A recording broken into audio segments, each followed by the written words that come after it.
Tutuma kwado ede dukwanye la National Assembly kuru.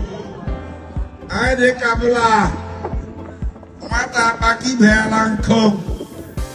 Aslo para kialo yabra. Abu Heltonye in Egypt. She go 2 weeks ago, ya say I get take her. Yes, I said I go around your you know, I had a pado that say the when vacancy in government house in 2027. The kind in there one walk. Let me start by thanking everyone that found time to be here today to thank God and celebrate 24 months of governance under this administration. I want to thank God for leading, for even making today possible, also for making this administration a reality. Without God, nothing could have worked. So we return all the glory and adoration to Him. I want to thank Ndiapia. And when I say Ndiapia, I mean men and women who are either from here or who live here. I want to thank you for the massive support that we received before the election, during the election, and most importantly, after the swearing in on the 29th of May 2023. We cannot take your support for granted. I want to say that God will continue to bless you, and God will bless your families. Not too long ago, we signed an agreement with MTN to ensure that every part of the state is covered by network. So by the end of this year, December 31 precisely, if you are in any part of Abia State, you can be sure to get network. Of course, MTN is also building the first ever Aba or Abia Digital Mall. And that is to compete with other e-commerce platforms, so that you can, from the comfort of your home, place an order and the goods will be delivered right to your doorstep. Be the good from Ariad, Ekon, Ayohunu, or other markets in the state. Work is going on the digital mall, and it will be delivered any moment from now. Education is at the heart of our strategy, and that is why in the last 2 years we have dedicated 20% of our budget to education. At the moment, we are fixing several schools in virtually all the local governments. We are also constructing 20 smart schools in the 17 local governments of the state, and very soon we will begin to commission them. The world has moved, and we don't need to stick to past practices. Otherwise, the world will leave our people behind. We want our people to be very competitive, particularly our children. Those opportunities that some of us did not have, we want our children to have them. And it is on that strength that we also introduced a free basic education policy, which came into effect in January this year. What we have seen is an explosion in enrollment. So much so that just recently we have to recruit 5,300 new teachers. The recruitment process was transparent, and it is only those who are competent and who pass the process that we are selected, irrespective of where you come from. Somebody sent me a message earlier in the week to say that he never believed that the Abia State school system will hire him because he's from Akwa Ibom State. So that is the new Abia we are building. Once you have skills, we have opportunity for you.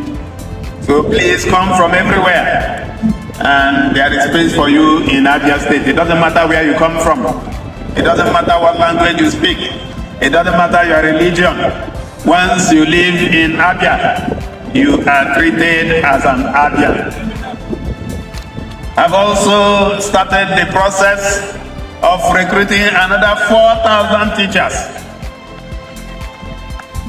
So if you have not applied, I believe you should apply.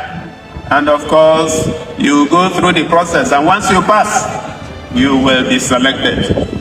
The whole idea is to ensure that as we hire more teachers, as we enroll more students, that we will have enough teachers to teach them. In the area of healthcare, we at the moment have over 100 of the 200 primary healthcare centers that we are renovating, that are ready for commissioning. And from, I believe, 1st of June, we'll be commissioning them. We are also fixing about 10 of the general hospitals, and of course, we are also fixing the Amachara Specialist Hospital, the Omonato Specialist Hospital also. So it will take a little bit of time, but I can assure you that our plan for the healthcare delivery system in Abia are very, very robust. We want to get to the point where if you are sick, you wouldn't need to travel outside Abia. And that is what our medical village, which will be flagging off any moment from now, is supposed to address.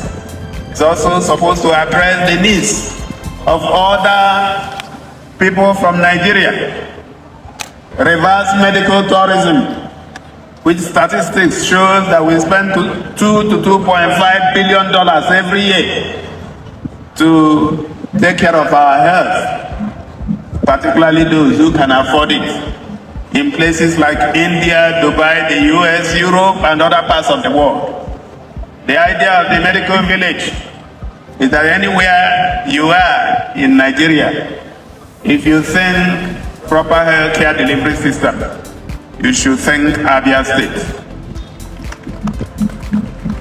His Excellency, Okana Jani Kaina Naro, Iechuku Jigaro, Obihiri Baba. I'd like to talk a little bit about security. When we came in 2023, some parts of Umunuchi and Isukwato have been yielded to bandits and criminals, and people from those places could not go home anymore. We set up our interagency operation system codenamed Operation Crush, and we went to work.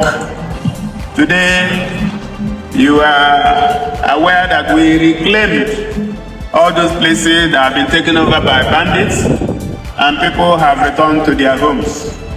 We have made it clear, and I would like to say it once again, that no part of this state should be yielded to bandits and criminals. We continue to fund Operation Crush, and we would like to use this opportunity to thank the service commanders, the 14th Brigade, the police, the Nigerian Navy, DSS, and NSCDC, and all the service commanders. Most of them are here. They do not sleep so that all of us can sleep. I thank you for the hard work, and I, on behalf of Abia people, want to ask God to bless you and bless your children. We can never take your service for granted. Thank you so much. In the area of roads, a lot has already been said, so I don't need to say more. But I would like to say that a lot of our roads are ready for commissioning. And as we start commissioning from 1st of June, some of the roads in Umuahia, in Aba, and other parts of Abia State that we have fixed will be commissioned.